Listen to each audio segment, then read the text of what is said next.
प्राण प्यारे बाप दादा, ब्रह्मा बाप समान दादाजी, मम्मा समान दीदी जी, आप सबका दिल से शुक्रिया, धन्यवाद। देखो आज अपने इतने बड़े महान हस्ती के बारे में बोलने का सौभाग्य मिला है।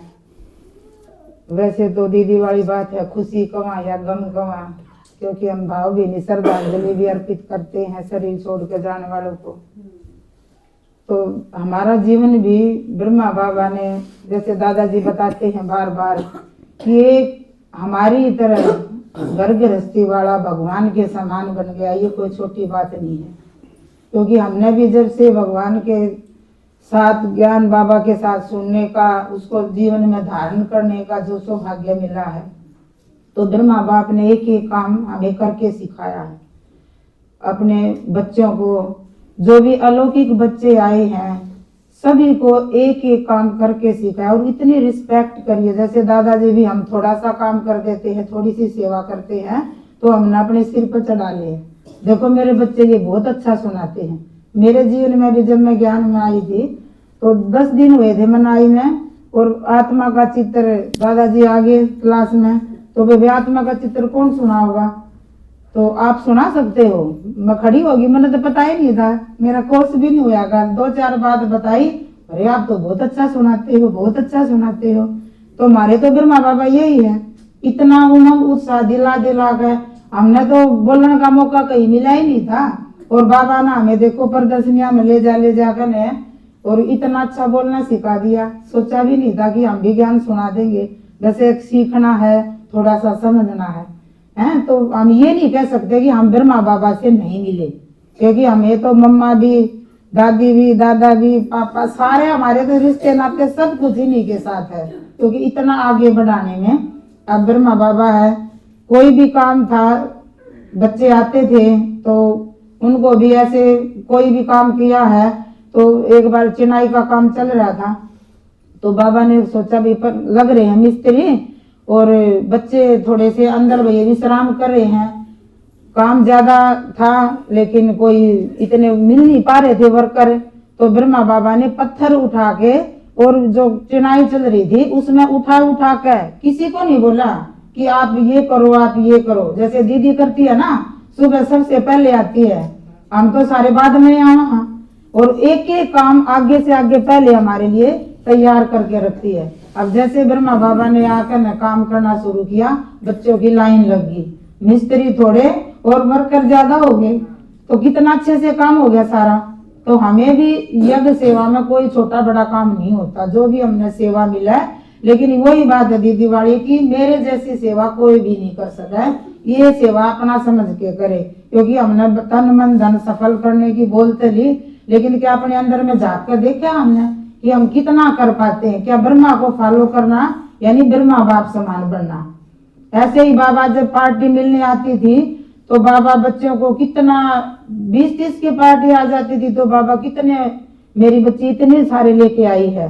तो बाबा से कहते, एक दीदी आई तो बोला, बाबा आज मैं बहुत बड़े भाई को लेके आई हूँ, आप थोड़ा सा अच्छे से समझा देना। तो बाबा अपना उपले बनाने लग रहे थे, वो से बोला हम जिसने, तो वो कहे बाबा आप उस भाई से मिलो और एक बार हाथ धोकर अंदर आ जाओ ना, बच्चे इधर ही ले आओ उसको, क्योंकि वो देहाभिमान था ना। हम भी इतना किसी को थोड़ा बहुत समझाते ये सोच लेते ये तो पढ़ा लिखा है, नौकरी वाला, पता नहीं क्या क्या पूछेगा। और जैसे उन आत्माओं के सम्मुख आते हैं तो वे अपना देहभान को देते हैं। तो उसने उसकी जगह श्री कृष्ण दिखाई दिए, ब्रह्मा बाबा का वो रूप दिखाई ना दिया, ना उपले दिखाई दिए। तो देखो देहभान तोड़ने का भी ये था, क्योंकि बाबा ने आत्मा का पाठ पक्का करवाया है कि हम शरीर को और उसके रुतबे को नहीं देखें, पद पोजीशन को नहीं देखें, आत्मा परमात्मा की संतान है। तो आजकल भी मुरलियों में बाबा यही करे ना बार बार कि बेहद की वैराग्य वृत्ति रखो। घर गृहस्थी में रहते हुए भगवान ने हम प्रवृत्ति में रहते हुए अपनाए हैं, तो हमें भी अपना बार बार यही प्रैक्टिस करना थी अवस्था बढ़ने की। एक बार एक भाई आया नया, तो स्टडी हॉल में बाबा बैठे थे, तो भाई ने सोचा भाई मैं तो बहुत लेट पहुंचा हूँ और बाबा मुरली चला रहे थे। तो उसने सोचा अच्छा होता अगर मैं आगे जाके बैठता, अंदर ही अंदर संकल्प किया।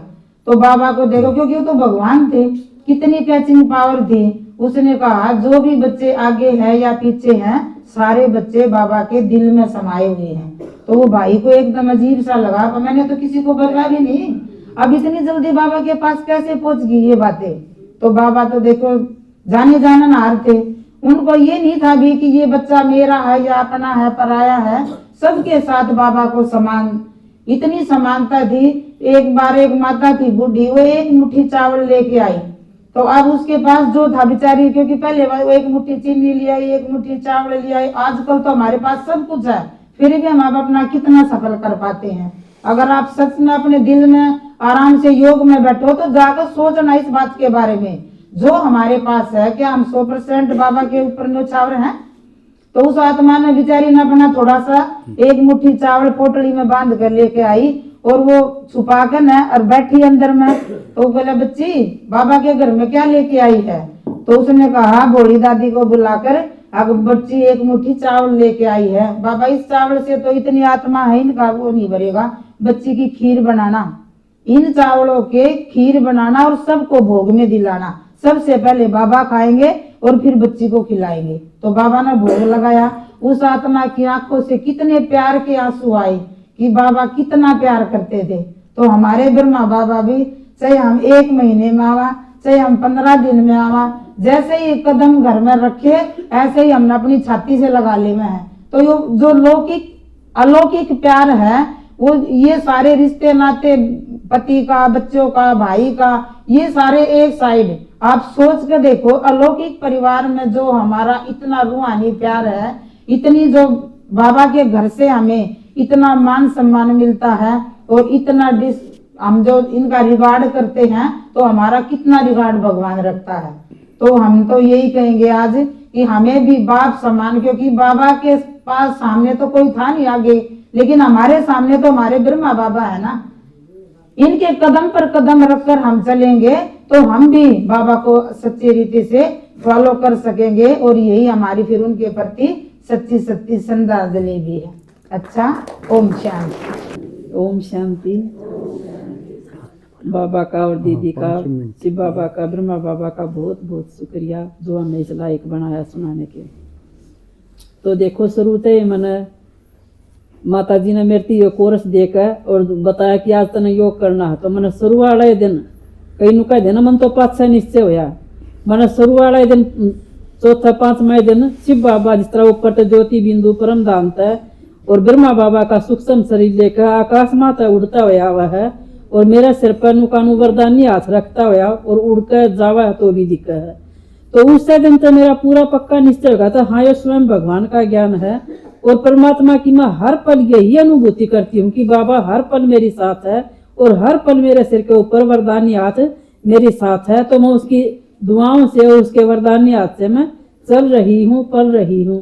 और देखो दीदी और बाबा कितने जिस तरह बाबा का है ना, बाबा का भी सारी बार सेवा की धुन रहा करती कि बच्चे सेवा पर जाओ सेवा पर जाओ।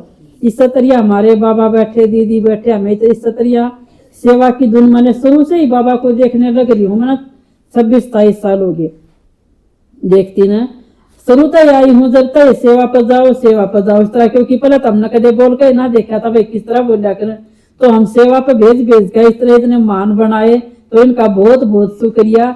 इस तरिया बाबा ने भी हमें आगे मुरलिया में बाबा हर पल कहा है कि बच्चे सेवा करो सेवा करो।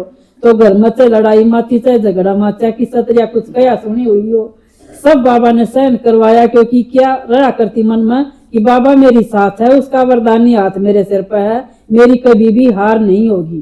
चाहे भला कोई थोड़ा बहुत कया सुनी कर दे लेकिन उन्हों की हार होनी है जरूर। और क्योंकि स्वयं मेरे साथ तो भगवान है और मुझे निमित्त आत्माओं का इतना सहयोग मिला, बहुत गणा इनका बहुत बहुत लाख लाख शुक्रिया करती हूँ मैं, बहुत गणा। तो देखो बाबा शुरू में कितने निश्चय बुद्धि थे, ब्रह्मा बाबा भी जो भी आया करते तो एक बच्चे ने कहा कि बाबा आपका ज्ञान तो बहुत अच्छा है लेकिन यह जो पवित्रता कहो ना आप भाई पवित्र बनो, इसको हटा दो। तो बाबा ने क्या कहा उनको, क्या उत्तर दिया कि यही तो आधार है इस यज्ञ का, इस पवित्रता के इस आधारता है तो यज्ञ की आगे बढ़ोतरी होगी। तो बाबा का कभी भी निश्चय डगमग नहीं हुआ, क्योंकि इसको उसके मारे कितने हंगामे भी मचे। जो ब्रह्मा बाबा हीरे जवाहराता का व्यापारी था, उसने इतना मान सम्मान कमाया था और चाहे फिर पवित्रता के कारण उन्होंने कितनी गाली गलौच भी खाई, तो भी बाबा कभी भी हिले नहीं उस बात से। तो बाबा देखो अपनी बात के ऊपर पूरे निश्चय बुद्धि रहे, पूरे दृढ़ रहे। चाहे यज्ञ में कितना अपना धन था वो सारा लगा दिया, तो बाबा ने यज्ञ में जो बैगरी पाठ चला तो भी उसमें निश्चय बुद्धि रहे। क्योंकि एक बार माता ने कहा कि बाबा यज्ञ में खाने के लिए कुछ भी नहीं है, तो बाबा ने क्या कहा कि बच्ची कोई बात नहीं, जिसका यज्ञ किसका है, ये भगवान का यज्ञ है ना, वो अपने आप संभालेगा, उसी का बच्चे हैं और उसी का यज्ञ है। तो सेम उसी टाइम पर या 11 बजे जो घंटी बजती थी उसी टाइम पर घंटी बजी, उस टाइम पर जो आना था मुनि आर्डर वो भी आ गया और खाना भी तैयार हो गया। तो देखो भगवान के बच्चे कभी भी भूखे नहीं रह सकते, और बाबा भी डर रहे उसी बात के ऊपर। तो बाबा का पूरा निश्चय रहा, हर पल निश्चय बुद्धि रहे। इसी तरह हमने भी निश्चय रहना है, किसी बात में भी डगमग नहीं होना है, क्यों भगवान का यज्ञ है, उसका कारोबार चल रहा है। और जो हमारे निमित्त हैं सहयोगी, हमने सब ने हमें सही रास्ता दिखा रहे, हमने उनकी राहों पर चलना है। और जो जिस तरह बता दिया उस मार्ग पर हम चलते रहेंगे तो हमारी विजय अवश्य होगी, कभी भी हम निष्फल नहीं जाएंगे। तो बाबा का यो आदेश है कि बच्चे तुम चलते रहो, यज्ञ को बढ़ाते रहो, सेवा करते रहो और राजाई पद लेना है जरूर। राजाई बनना हमने जरूर, चाहे कितनी कया सोनी बेशक हो जाओ। एक बार भी मारा भी एक बार नरे इकट्ठे कर लिए, बोला ये है रोज रोज सेवा पर चल दे से मखा मन तो राजा बनना है तो प्रजा किता होगी। कि तो मेरे भाई बुला लिए, बोला यानू कह राजा बनना, प्रजा किता हो, बोला भतीजा मन नहीं बेरा कौन राजा हो सर कौन प्रजा हो। तो यह परमात्मा का खेल चल रहा है। देखो मखा बनाने वाला बना रहा है, और प्रजा देखो कितना जावा नहीं गए सेवा खातर, तो प्रजा किता होगी फिर। तो इस तरह देखो बाबा ने विजयी बनाया, उसका बहुत बहुत शुक्रिया, बहुत बहुत धन्यवाद। ओम शांति।